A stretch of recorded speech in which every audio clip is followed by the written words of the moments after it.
vipi internet, karibu Maxtech TV. Sasa siku ya jana tarehe 28 mwezi wa pili mwaka 2026 tumeshuhudia Marekani wakisaidiwa na Israeli wakifanya mashambulizi makubwa sana kuelekea Iran, na ilikuwa ni mchana kweupe kabisa. Ni kitu ambacho hatukutegemea. Wengi tulikuwa tunajua kwamba haya mashambulizi mara nyingi huwa yanafanyika usiku, tena muda ambapo mwezi unakuwa haupo kabisa, ili kuziwezesha ndege za Marekani kuweza kufanya mashambulizi ndani ya Iran bila kushambuliwa na mifumo ya ulinzi wa anga. Lakini cha ajabu ni kwamba tumeshuhudia haya mashambulizi yakifanyika mchana kweupe. Operation ya Marekani ilikuwa inaitwa Operation Epic Fury, huko operation ya Israeli wao wameamua kuita The Roaring Lion. Kama unavyojua Israeli huwa wanapenda sana kutumia neno lion, yani simba, kwenye operation zao. Sasa sijui wanakosa ubunifu au wanataka haya majina yafanane na story mbalimbali ambazo zipo kwenye Biblia, hatujui, lakini mimi nitaita hii mission kama ni mission ya Operation Epic Fury. Sasa kama mnakumbuka video yangu iliyopita nilisema hiki kitu, au unaweza ukaamua kuiita Shahid 136 kama unamkubali Ayatollah Khamenei. Hivi na yeye huu mwaka ataumaliza kweli? Unajua haya mambo haya, hiyo ni story ya siku nyingine.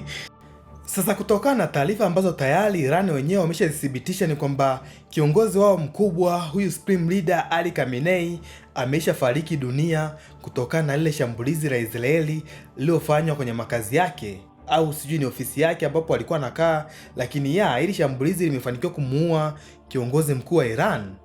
Na nitakwambia Israeli wamewezaje kufanya hili shambulizi baadaye, lakini kwanza hebu turudi nyuma kidogo. Okay, na hii video sijaiandaa kama zile video zingine. Haya mambo mengi nayatoa kichwani, kwa hiyo kuna vitu naweza nisiviweke sawa. Nitakuja kuvitolea video nyingine ambayo nitaelezea kiundani zaidi, kwa hiyo hapa nitakuwa niko faster kidogo kuelezea. Sasa mwishoni wa mwezi Januari mwaka huu 2026 ndipo tulianza kuona jeshi kubwa kweli la Marekani likianza kukusanyika Middle East.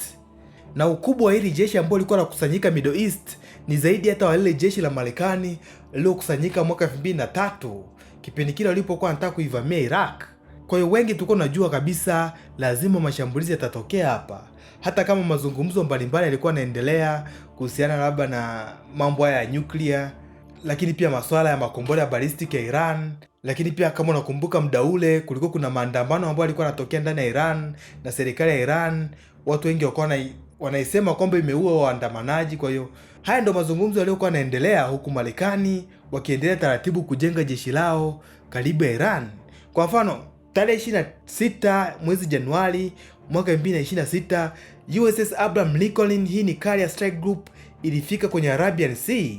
Tunajua hii strike group inahusisha meli za Marekani. Hizi ni destroyers ambazo zina makombora ya Tomahawk, kwa hiyo zinaweza kufanya mashambulizi ardhini. Lakini pia hii strike group huwa inakuja na jeti za Marekani ambazo ni ngumu sana kuonekana kwenye rada. Hizi ni F-35C. Lakini mwezi wa Februari tarehe 12 mwaka 2026 ndipo tuliona USS Gerald R. Ford. Hii ni aircraft carrier kubwa zaidi duniani, yani ni meli ya kivita ambayo ni kubwa zaidi duniani, na yenyewe ilisogea Middle East. Lakini hii yenyewe ilitokea kwa pembeni, ilitokea kwenye upande wa Israeli huku. Kwa hiyo moja kwa moja wakawa wamefanya ile pincer maneuver kwamba mashambulizi yatatokea huku upande wa Arabian Sea kutoka kwenye aircraft carrier ya USS Lincoln, lakini pia kuna mashambulizi mengine yatatokea upande wa pili, upande wa Israeli, kutoka kwenye aircraft carrier ya USS Gerald Ford. Kwa hiyo lengo hapa ni kufanya haya mashambulizi ambayo yatatoka kwenye hizi aircraft carrier pamoja na strike group mzima ya Marekani yawe ni ngumu sana kuweza kudeal nayo. Lakini pia tuliona Air Force na wenyewe wakiongeza ndege, waliweza kuongeza ndege karibia 150. Hapa tunazungumzia S-22, F-35 pamoja na F-15E. Kwa hiyo hizi zote ni ndege ambazo ziliongezeka Middle East. Sasa licha ya hizo ndege ambazo tumeona Air Force waliweza kuziongeza, kuna ndege zingine za ajabu ambazo hatujawahi kuzisikia sana zikitumika. Kuna hii ndege inaitwa WC-135R, inaitwa Constant Phoenix. Hii ndege kazi yake ni kunusa mionzi. Kwa mfano kama Marekani wakiweza kufanya mashambulizi kwenye vituo mbalimbali vya nyuklia vya Iran, kuna ile mionzi inaweza ikavuja. Hii ndege kazi yake ni kuweza kunusa hii mionzi na kujua kama ipo. Ni ndege ambayo hatujawahi kuona inatumika sana, lakini kwa mara ya kwanza tuliona inaletwa hapa hivi karibu na Middle East. Lakini pia ndege nyingine ambayo tuliona ni inaitwa E-11A BACN. Hii ndege kazi yake ni kufanya kazi kama inaitwa wifi, yani inahakikisha kwamba mawasiliano kati ya ndege zingine kama F35, F22, hizi ni ndege ambazo zinatumia protocol mbalimbali ambazo ni tofauti kidogo za mawasiliano. Kwa hiyo hii ndege kazi yake ni kuwa kama mtafasiri. Hii ndege na yenyewe tumeweza kuiona ikiletwa hapa Middle East, na huo ulikuwa ni mwezi Februari, lakini wengi tulikuwa tunategemea labda mashambulizi ya Marekani yanaweza akaanza kufanya kazi labda mwezi March au labda mwezi wa 4 huko, lakini hatukutegemea kama huu mwezi wa pili, mwishoni wa mwezi wa pili haya mashambulizi yataanza. Okay, sasa na kama ulisikiliza ile speech ya Donald Trump, utakuwa umesikia sababu mbalimbali ambazo Donald Trump wametoa kwa nini wameamua kufanya haya mashambulizi. Cha kwanza wanasema ni issue nzima ya mabomu ya nyuklia. Iran hawatakiwi kutengeneza mabomu ya nyuklia. Kitu cha pili wakasema ni yale maandamano ambayo yalifanyika ndani ya ardhi ya Iran, alafu Iran ikaua watu wengi sana. Kitu cha tatu wakasema kwamba Iran wanatengeneza makombora ya ballistic. Kwa yale makombora ya ballistic baada ya muda yataanza kuwa na range kubwa zaidi ya kuweza kupiga washirika wa Marekani, kwa mfano nchi za Ulaya, lakini pia hata Marekani wenyewe. Kama unakumbuka, tunajua Iran wana uwezo wa kuweka satellite anga za mbali. Sasa kama wana uwezo wa kuweka satellite anga za mbali, inamaanisha ni muda mchache sana wataanza kutengeneza mabomu ya ICBM, mabomu ambayo yana uwezo wa kufika Marekani na kufanya mashambulizi. Kwa hiyo ndio sababu ya Donald Trump kwa nini ameamua kufanya mashambulizi. Lakini mimi naona sababu kuu kwa nini wameamua kufanya mashambulizi ni vita ya Ukraine. Cheki, Putin mwenyewe amekuwa akiambiwa mara nyingi sana na Donald Trump kuacha hii vita.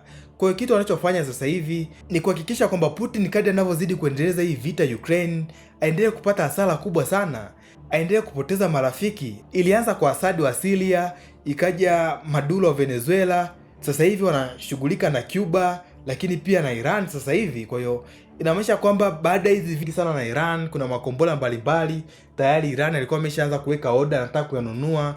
Kwa mfano kuna hili kombora la supersonic ambalo linaweza ikashambulia meli, alikuwa anataka kulinunua Iran, lakini kwa sasa hivi tayari hiyo biashara imekufa. Kwa hiyo hili ni pigo kwa Russia, lakini pia ni pigo kwa China ambaye siku moja na yeye naye anataka kuja kuanzisha vita kuichukua Taiwan.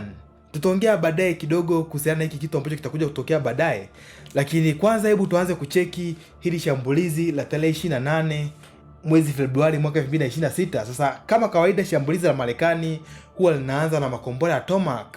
Tuliona makombora mengi kweli ya Tomahawk yakifyatuliwa. Kuna video mbalimbali ambazo zilikuwa zinazagaa mtandaoni zikionyesha makombora ya Tomahawk yakiwa yanasafiri chini chini sana, alafu yakiwa yapo karibu sana, yani yamekaribiana sana. Sasa njia anayotumia kupaa hapa ni njia tunaita nap of the earth, yani kuhakikisha kwamba rada za ulinzi wa anga haziwezi kuyaona haya makombora. Kwa hiyo ndio maana anapita chini chini sana, na tuliona hizi video zilikuwa zinarekodiwa Iraq na sehemu mbalimbali ikionyesha haya makombora ya Tomahawk yakipita. Sasa kitu cha ajabu ambacho nilikuwa naona kwenye haya makombora ya Tomahawk, haya makombora ni meusi. Tumezoea kuona makombora ya Tomahawk kuwa yanakuja na rangi mbalimbali, lakini kwa sasa hivi haya makombora yanaonekana kuwa ni meusi. Sasa sijui kwa nini ni meusi, labda wameyawekea teknolojia stealth, yani kuwa ngumu sana kuonekana kwenye rada. Lakini pia kitu kingine ambacho naona hapa ni kwamba haya makombora ni kama yana mabawa madogo tofauti na yale makombora ya zamani. Sasa sijui kama haya ni makombora ya Block 5 au na aina nyingine ya Tomahawk, hatujui. Lakini pia kitu kingine ambacho niliona cha kushangaza ni kwamba kulikuwa kuna makombora ya ATACMS na yenyewe yakiwa yanafyatuliwa. ATACMS tunajua ni makombora ballistic ya Marekani ambayo range yake sio kubwa, yana range kama kilomita 300. Sasa tulikuwa tunajiuliza haya makombora yanafyatuliwa kutoka wapi? Watu wengine wanasema haya ni makombora yalikuwa yanafyatuliwa kutoka Iraq, wengine Syria, hatujui, lakini makombora ya ATACMS na yenyewe yametumika hapa hivi. Na kitu kingine ambacho tumeona ni kwamba kulikuwa kuna drones za Marekani. Marekani kwa mara ya kwanza wanasema kwamba wametumia drones zao ambazo zinafanana na Shahid 136 kufanya mashambulizi ndani ya ardhi ya Iran. Sasa hayo yalikuwa ni mashambulizi ya Marekani wenyewe, na wanasema kwamba wamefanikiwa kupiga target zaidi ya 1000. Hii ni hatari. Tumeona headquarters za IRGC, hii ni kama jeshi la Iran, yani ni jeshi la walinzi wa mapinduzi, na yenyewe limefanikiwa kupigwa na Marekani. Kambi mbalimbali za kijeshi zimeshambuliwa. Tumeona makombora ballistic na yenyewe yakipigwa. Kuna hii drone ambayo inafanana sana na MQ-9 Reaper na yenyewe inaonekana imepigwa na shambulizi la Marekani. Tumeona rada za Iran na zenyewe zimepigwa. Ni kwamba walikuwa wamegawana hivi, Marekani wao watashambulia zile target za kivita, yani kwa mfano makombora ballistic ya Iran, lakini pia na vituo mbalimbali au headquarters za majeshi ya Iran. Lakini pia Israeli wao watadili na mashambulizi ya kuua viongozi wa Iran, kwa mfano majenerali wa kivita, mawaziri, lakini pia na Khamenei mwenyewe.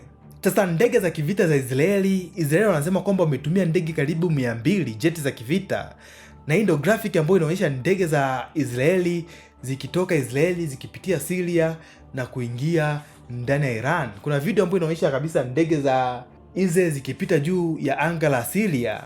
Sasa Israeli wao wanasema kwamba hii ndio operation yao kubwa kweli ya anga kuwahi kufanyika, na ni kweli sababu wametumia ndege nyingi sana. Sasa target kuu ya Israeli ilikuwa ni kufanya mashambulizi kwenye nyumba ambapo anaishi Khamenei. Sasa kwa inavyosemekana ni kwamba Khamenei alikuwa yuko ndani ya banka, yani walikuwa wanafanya kikao.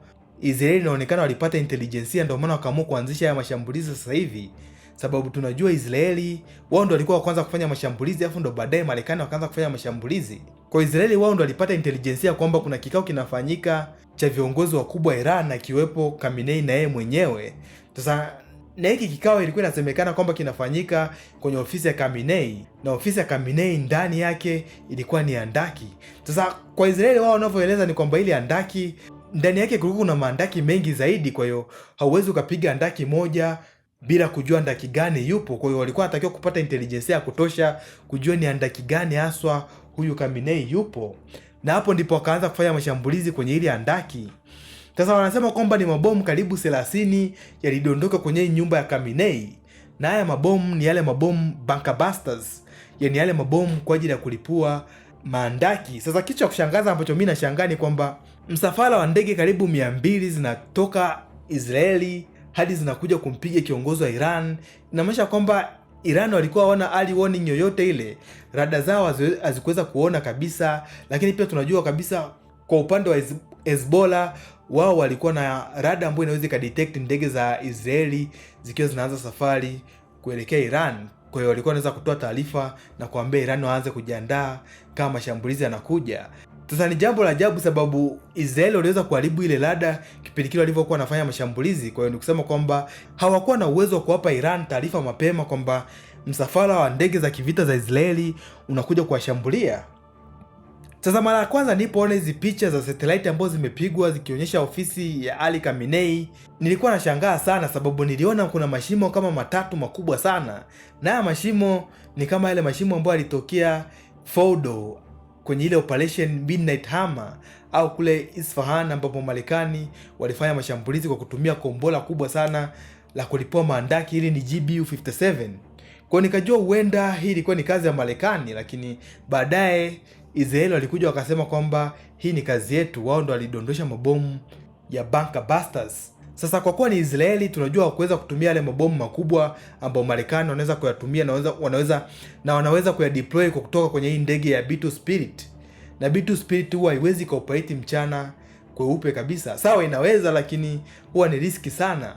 Marekani huwa wanapenda kuitumia usiku. Kwa hiyo ni kusema kwamba hapa hakuna mabomu ya Marekani GBU-57 yaliyotumika kushambulia hili handaki la Ali Khamenei. Israeli wao wanasema ni makombora yao ya bunker buster. Okay, kuna hili bomu la kulipua maandaki ambalo Marekani waliweza kulidevelop kipindi kile kwenye Iraq War. Kama unakumbuka, wale majenerali wa Saddam Hussein walikuwa wanapenda kujificha kwenye maandaki, kwa hiyo Marekani walikuwa wanatafuta njia ya kuweza kuwashambulia. Sasa Marekani walikuwa na test ni silaha gani itaweza kufanya mashambulizi ndani ya ardhi na kuweza kuwalipua wa majenerali wa Iraq ambao wamejificha ndani ya maandaki. Sasa alikuwa akijaribu silaha mbalimbali zinafeli, ndipo engineer mmoja akaona mbona tuweze tukatumia material ambayo yapo kwenye mzinga, yani kama zile bunduki. Okay, nataka kusema nini? Marekani wanatengeneza mizinga kwa jina la howitzer. Sasa ile bunduki yake, ile gun barrel, ile bomba lake, ndio engineer huyo akasema kwamba kwa nini tusitumie ile bomba kuweza kutengeneza hili bomu, sababu mabomu mengi ambayo tulikuwa tuna test ni kwamba yalikuwa hayawezi yakafika mbali sana chini ya ardhi, yanakuwa crash na ile pressure ya udongo au simenti ambayo imezunguka ile handaki. Kwa hiyo kwa nini tusitumie bomba ambalo lina nguvu kweli, linaweza lika withstand ile pressure ya mkandamizo? Kama unavyojua bomba la mzinga linatakiwa liweze kuwithstand ile pressure ya mlipuko ambao unafyatua mzinga kwenda mbali sana. Kwa hiyo Kwa hiyo idea ya kutumia hili bomba kama bomu ilikuwa ni idea nzuri sana, na mwisho wa siku alifanikiwa kutengeneza hili bomu na wakaliita GBU-28. Ni bomu ambalo liliweza kupenya kwenye mandaki mbalimbali ya Saddam Hussein, na mwisho wa siku hadi Saddam Hussein akasalenda na akaacha vita. Sasa mabomu kama haya ya bunker buster ndo mabomu ambayo Israeli wanayatumia, na haya mabomu yanaongozwa na laser, kwa hiyo yana uwezo wa kudondoka pale pale. Yaani baada ya lingine kupiga, lingine linaweza likafuata likapiga, lingine tena likafuata likapiga, na ndio maana Israeli wameweza kudondosha mabomu karibia 30 kwenye position moja tu. Walikuwa wanataka kuhakikisha kwamba Ali Khamenei hawezi akasurvive mlipuko, na hivyo ndivyo wameweza kumuua Ali Khamenei. Sasa kwenye haya mashambulizi yote ambayo yanaendelea sasa hivi Iran, hatujaona kama Marekani wameshambulia vituo vya nyuklia vya Iran, kwa mfano Fordo, Isfahan pamoja na Natanz. Sasa sijui haya mashambulizi yatakuja kufanyika baadaye, sababu tunajua Marekani ile silaha yake ya GBU-57 hawana makombora mengi ya kutosha kuweza kushambulia kila kitu. Kumbuka bado kuna zile bunkers au missile city, yale mandaki ambapo Iran wanatunzia makombora yao ya ballistic, na yenyewe wanatakiwa kushambuliwa. Lakini pia kitu kingine ambacho tumeona Marekani wameweza kukishambulia ni jeshi la Navy la Iran. Tumeona meli yao ya kivita, watu wanasema kwamba imepigwa na torpedo, lakini hatujui ni kitu gani exactly kimeipiga, labda ni kombora la Tomahawk. Lakini pia tumeona kuna ile kambi yao ya jeshi la maji, ambapo hapa ndipo huwa wanatunzia zile boti zao ambazo zinaweza kwenda faster sana na kufanya mashambulizi. Hapa napo tumeona Marekani wameweza kupashambulia. Sasa kitu ambacho wanahofia ni kwamba Marekani, je, wataweza kusogeza meli zao za kivita hadi kwenye hii bahari ya Gulf ambapo Iran kwa asilimia kubwa ndo anapa control, na Iran tayari ameshasema atapafunga hii sehemu. Na kama unavyojua hii ni sehemu ambapo mafuta mengi huwa yanapitia, karibia asilimia 40 ya mafuta huwa yanapitia hapa kwenye nchi zote zile za Gulf ambazo zina produce mafuta. Saudi Arabia wakiproduce mafuta, hii ndio njia ambapo yanapitia na kwenda sehemu zingine duniani. Kwa hiyo Iran amesema kwamba atafunga hii sehemu, na njia pekee anayotumia kuweza kufunga hii sehemu ni kuweka zile mines, yani yale mabomu ya majini ambayo meli ikifika ikigonge inaweza kalipuka kabisa. Sasa sijui kama hiki kitu kimetekelezwa, na je, kama meli za Marekani zinaweza kufika na kuingia kwenye Gulf na kufanya mashambulizi. Hiki kitu hatujui, lakini meli za Marekani zinaonekana zinafanya mashambulizi kutokea mbali, huku na ndege zao za kivita karibu 200 na zenyewe zilikuwa ziko angani zikifanya mashambulizi. Na kufikia sasa hivi hatujaona action kubwa inatoka kwenye hii meli ya Al Jalad Ford, hii aircraft carrier ambayo ipo upande wa Israeli. Upande wa Israeli ni ndege za kivita za Israeli ndio zinakuja kufanya mashambulizi, lakini upande wa Arabian Sea ipo hii USS Lincoln ndio inafanya mashambulizi makubwa sana kuelekea Iran, pamoja na submarine za Marekani ambazo zipo kwenye Arabian Sea. Sasa sijui kama wanapokezana kati ya USS Gerald Ford yenyewe itakuwa inafanya mashambulizi usiku, alafu USS Lincoln yenyewe itakuwa inafanya mashambulizi mchana, ambapo yenyewe ndio ilianza kufanya mashambulizi kwenye ardhi ya Iran. Okay, kitu kingine ambacho nilikuwa nataka kuongea ni nini? Hebu tuanze kuongea kuhusu majibu ya Iran baada ya ile shambulizi. Sasa kama umeingia mtandaoni, nadhani utaona kuna video mbalimbali za mashambulizi ya ballistic ya Iran yakiwa yanafanyika, na Iran sasa hivi hawakuweza kusubiri kusema watajibu baadaye, labda baada ya siku 2 ili waweze kujiandaa ndio waweze kufanya mashambulizi. Hapana, haya majibu yao yalikuwa ni papo hapo. Tulianza kuona Bahrain, hapa ni sehemu ambapo kuna kambi kuu ya jeshi la Marekani la maji, wanaita the 50th Fleet. Tumeona hii sehemu imeshambuliwa sana na makombora ya ballistic ya Iran. Kuna video kabisa zinaonyesha kombora la ballistic likija na kupiga hii sehemu, lakini mwanzoni tayari moshi ulikuwa umeanza kutoka kwenye hii sehemu. Kwa hiyo tuseme kwamba ilikuwa ni shambulizi la pili tena Iran wameamua kufanya kwenye hii sehemu. Sasa unaweza kusema hii sehemu ilikuwa ilindwi kabisa. Ni kweli hii sehemu ni kama Marekani walikuwa wameiacha, sababu walikuwa wamesha evacuate wanajeshi wao, wameshaondoa vitu vyote vile vya samani kwenye hii sehemu, sababu walijua moja kwa moja ndio itakuwa sehemu ya kwanza kabisa ya Iran kuanza kuitarget. Kwa hiyo hili shambulizi ambalo limefanyika hapa ni kusema kwamba halikuwa na madhara makubwa sana kwa Marekani, na ndio maana hata hii sehemu iko ulinzi mkubwa. Lakini pia tuliweza kuona drone ya Shahid na yenyewe ikiweza kushambulia kitu ambacho watu wanasema hii ni rada, lakini mimi sidhani kama hii ni rada ambayo ilikuwa inashambuliwa hapa hivi. Hii ni dishi la mawasiliano. Naona watu wanasema kwamba ni rada ambayo inaweza ikaona kilomita sijui karibia 1000, lakini mimi naona kama ni dishi la mawasiliano ambayo limeweza kupigwa na hii drone ya Shahid. Mashambulizi mengine tumeona yakifanyika wapi? UAE, tumeona Abu Dhabi, Dubai wameshambuliwa na makombora ya ballistic ya Iran. Israeli na wenyewe wameweza kushambuliwa na makombora ya ballistic ya Iran tena pale mwanzoni kabisa, lakini makombora yao ya ulinzi yameweza kuintercept baadhi ya makombora, lakini makombora mengine yameweza kufanya mashambulizi. Lakini kitu ambacho hatujui ni kwamba hakuna video nyingi ambazo zinatoka Israeli kwa kipindi hiki. Naona Israeli wameamua kuhakikisha kwamba hakuna video ambazo zitakuwa zinaweza kutoka kwao kuonyesha kwamba ni kitu gani ambacho Iran wameweza kukipiga. Kwa sehemu kama Dubai tumeona mashambulizi. Kwa mfano kuna hili kombora la ballistic ambalo sijui lilikuwa limetunguliwa au lilifeli. Tunaona hili kombora likidondoka na kufanya mlipuko mkubwa kweli.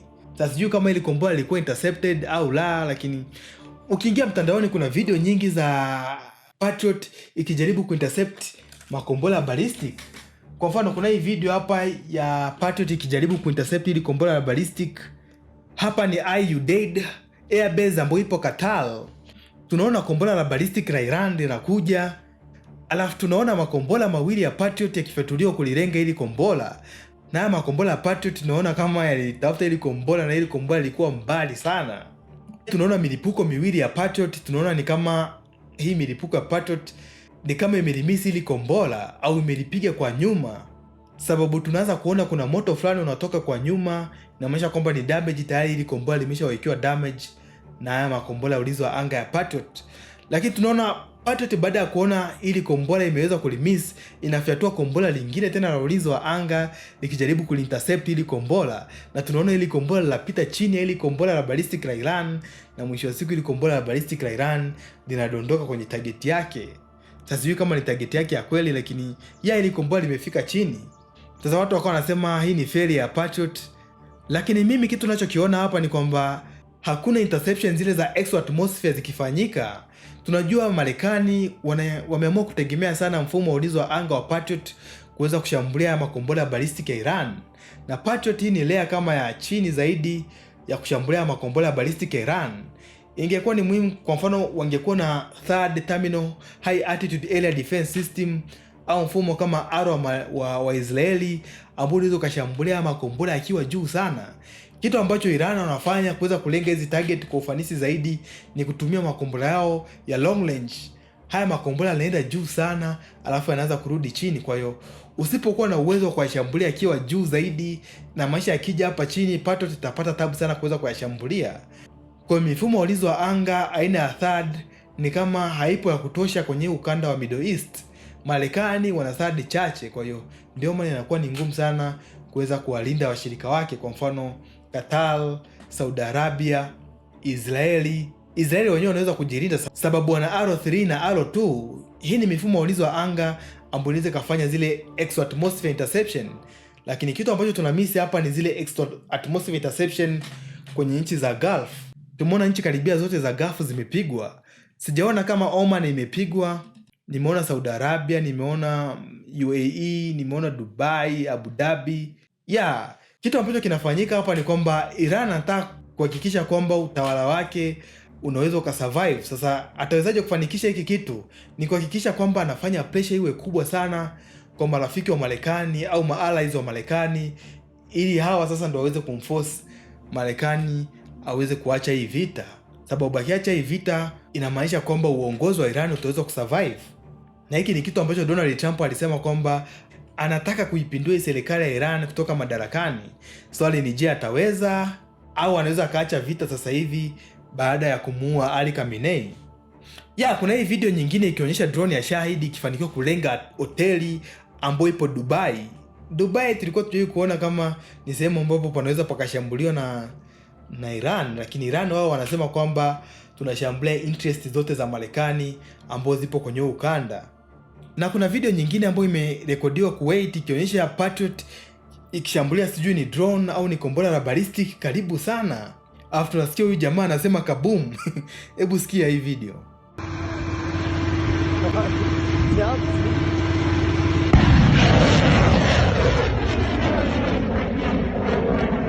Kaboom! Kaboom! Kaboom!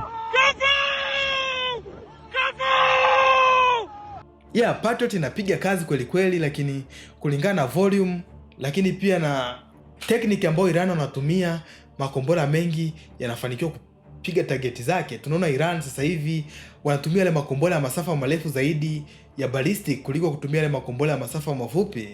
Sasa tunajua hata hivyo makombora ya masafa marefu sio mengi sana, na baada ya muda yatapungua, na tumeona mashambulizi mengi ambayo wameweza kuyafanya ni usiku, sababu wanajua kabisa Marekani watapata tabu sana kuweza kuwatafuta na kuweza kushambulia hizi launcher zao. Strategy ya Marekani ni kwamba wanafanya mashambulizi afu wanatulia kidogo ili kuona kama Iran wako tayari kunegotiate.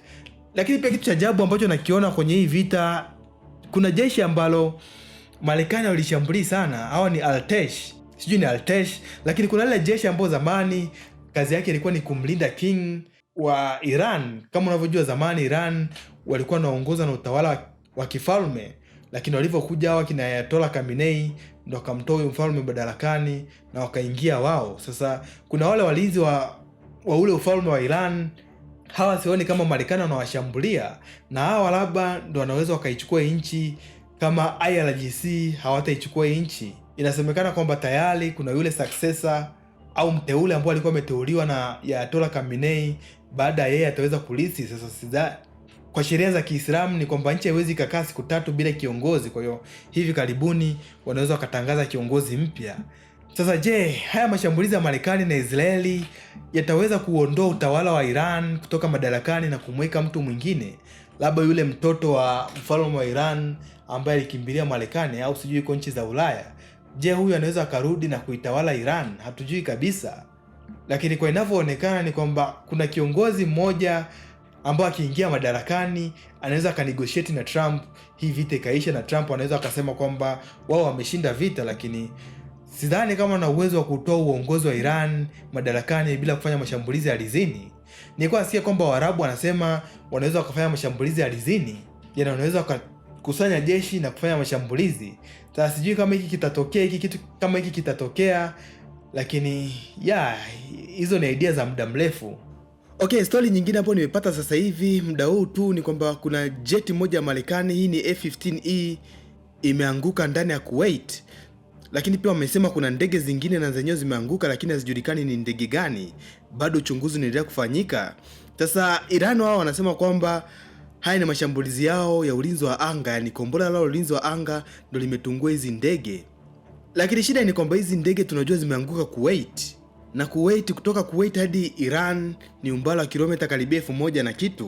Kwa hiyo kusema kwamba Iran wameweza kutungua hizi ndege huku zikiwa ziko Kuwait, ni kitu ambacho hakimake sense. Sasa watu wanasema labda hii ni kazi ya mfumo wa ulinzi wa anga kwa jina la S-400 Triumph au ni S-300, lakini hizi zote hazina range ya kuweza kufanya mashambulizi hadi huko kote. Kwa hiyo ndio maana wengi tunaamini kwamba hii ni kazi ya Patriot, yaani silaha ya ulinzi wa anga ya Marekani wenyewe imetungua jeti yao wenyewe. Tunajua Patriot huwa inapenda kufanya hiki kitu. Tuliona kitu kama hiki Ukraine pale walipoanza kutumia hizi jeti za F-16. Patriot na yenyewe ilifanikiwa kutungua jeti yao moja, lakini pia tuliona hiki kitu Iraq. Kuna ndege za Marekani ambazo zilitunguliwa. Marekani walikuwa wanasema kwamba ni bora ukutane na mfumo wa ulinzi wa anga wa adui kuliko ukutane na Patriot. Kwa hiyo hili ni tatizo ambalo Marekani mpaka sasa hivi hawajafanikiwa kulisolve. Tunajua huwa kuna rada ambazo huwa zina communicate na hii mifumo ya ulinzi wa anga ya Patriot kuiambia kwamba yeye ni adui au ni rafiki. Zinaitwa friend or foe rada. Na hizi rada zinatumika kama identity fulani. Inamaanisha kwamba hii rada ikiwa kwenye ndege za kirafiki hauwezi ukazishambulia, lakini cha ajabu tunaona hao maoperator wa Patriot wanashambulia hizi jet.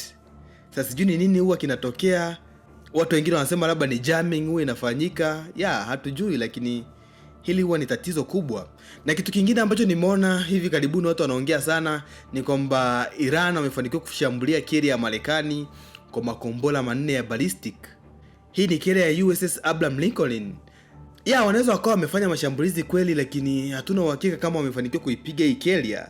Na kama tungekuwa tuna uhakika, na mimi naamini kama haya mashambulizi yangekuwa yametokea, basi tungekuwa tumeshaanza kuona picha za satellite zikituonyesha kwamba carrier imepigwa, labda moshi unatoka kwenye carrier, lakini hiki kitu hatujaona. Na hizi picha za satellite sio lazima zitoke Marekani. Tunajua China wana uwezo wa kupiga hizi picha za satellite na watakuwa ni muhimu sana kwao kuweza kuzipost na kuonyesha dunia kwamba tayari carrier imepigwa na makombora ya ballistic. Hii ndio concept yao ya kupigana vita A to AD. Kwa hiyo kama imefanya kazi kwa Iran, inamaanisha ingekuwa ni muhimu sana kwa China kuweza kupost story, au hata Russia. Tunajua na wenyewe wana satellite, wanaweza wakapiga hizi picha na kuaibisha Marekani. Kwa hiyo mpaka sasa hivi hatuna uhakika kama Kerry imepigwa. Watu wanaamini imepigwa sababu imehama location. Sasa kuhama location hakuwezi kuwa ni evidence kwamba Kerry imepigwa. Na kitu kingine ni kwamba tumeona Hezbollah na wenyewe wameanza kufanya mashambulizi ndani ya Israeli kwa kutumia maroketi, na Israeli na wenyewe wameanza kujibu haya mashambulizi. Hiyo ndio ilikuwa breaking news ambayo nimeipata hivi sasa hivi. Kwa hiyo tuendelee na video yetu. Okay, na swali lingine ambalo nilikuwa nataka kujibu afu baadaye nilikuwa nimelisahau. Kama nilivyosema, hii video nilikuwa sijaiandaa kama jinsi ninavyoandaa video zangu zingine. Ni swali, kwa nini Marekani hawataki Iran kupata bomu la nyuklia? Ni Marekani pamoja na Israeli. Kwa nini hawataki Iran kupata bomu la nyuklia? Huku nchi zingine kama Pakistan au labda North Korea waliwaruhusu kupata bomu la nyuklia. Okay, sasa ukisoma dokumenti mbalimbali wanasema kwamba hawajui ni kitu gani au ni mpango gani wa Iran ambao wanao ya jinsi gani wataweza kutumia mabomu ya nyuklia. Je, ni matumizi ya offensive au defensive? Yanataka kutumia mabomu kwa ajili ya kujilinda wao au kufanya mashambulizi ya kushtukiza na kuangamiza labda nchi ya Israeli? Kwa hiyo hiki ndio kitu ambacho kila mtu anawaza. Lakini pia kitu kingine ni kwamba kuna kitu kinaitwa nuclear umbrella, yani mwamvuli wa nyuklia.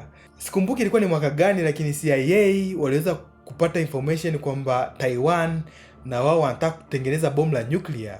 Kwa hiyo ilibidi Marekani ingilie kati na kuweza kufanya negotiation kati ya Taiwan na China, lakini pia kwa kumhakikishia kwamba China akija kukuvamia na makombora ya nyuklia na mimi nitakuja kumshambulia.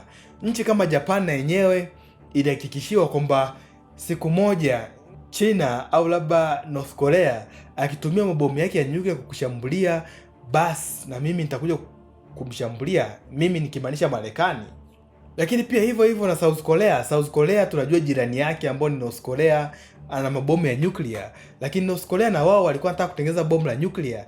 Na hizi nchi mbili, North Korea, Taiwan, sio kwamba hawawezi kutengeneza mabomu ya nyuklia, wanaweza kutengeneza mabomu ya nyuklia. Nchi kama Taiwan, hii ndio nchi ambayo inatutengenezea chip karibia zote hapa duniani, chip ambazo tunatumia kwenye kompyuta zetu, kwenye simu zetu, chip ambazo Russia hawezi wakatengeneza. Hata China na wao hawezi wakatengeneza chip ambazo Taiwan wanaweza kutengeneza.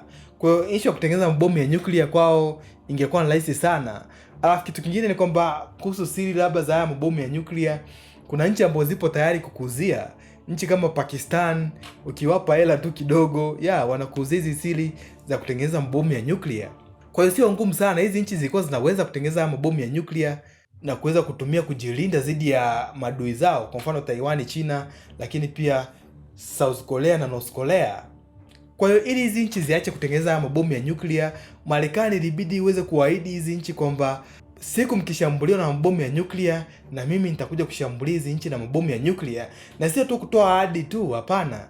Marekani ilikuwa inatakiwa kuweza kudevelop capability, kuweza kufanya mashambulizi kwenye hizi sehemu. Kwa mfano kuwa na bombers muda wote zikifanya mazoezi kwenye ile eneo, lakini pia zikiwa na mabomu ya nyuklia muda wote zikifanya patrol, na zikiona tu makombora ya nyuklia yameanza kupiga hizi nchi ambazo ni marafiki ya Marekani, ambazo Marekani ameziahidi, basi moja kwa moja hizi bombers zitaanza kufanya mashambulizi ndani ya nchi ambayo imefanya mashambulizi ya nyuklia mwanzoni.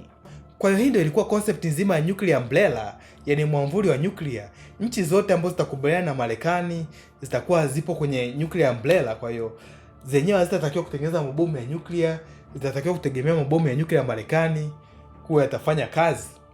Sasa kwa mfano, kwa nchi kama Iran ikipata bomu la nyuklia, ikiweza kutengeneza bomu la nyuklia, Marekani itatakiwa iweze kuzihakikishia kwamba hizi nchi zote ambazo zipo kwenye ukanda wa Middle East, nchi kama labda Saudi Arabia, nchi kama Qatar, nchi kama Oman, nchi ambazo zinazunguka ile eneo lote ambao ni maadui na Iran, Marekani itabidi iweze kuzihakikishia kwamba hizi nchi imeziweka kwenye nuclear umbrella.